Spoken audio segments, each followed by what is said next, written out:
তাহলে আমি এখানে একটা উদাহরণ দিলাম, এই আরেকটা যে মনে পড়ে জ্যৈষ্ঠ দুপুরের সেই স্কুল পালানো।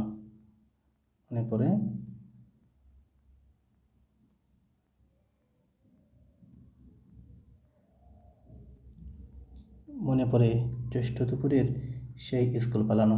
তাহলে এই আমরা যদি এখানে দেখি এই যে স্কুল পালানো, তাহলে এখানে পালানো যে ক্রিয়াটা এখানে আমরা দেখতে পাচ্ছি, এই যে ক্রিয়া যেটা দেখতে পাচ্ছি আমরা এখানে পালানো, এই পালানোর সোর্স হচ্ছে স্কুল থেকে পালানো। তাহলে কোথা থেকে পালানো? স্কুল থেকে পালানো। তাহলে এখানে স্কুল হচ্ছে এই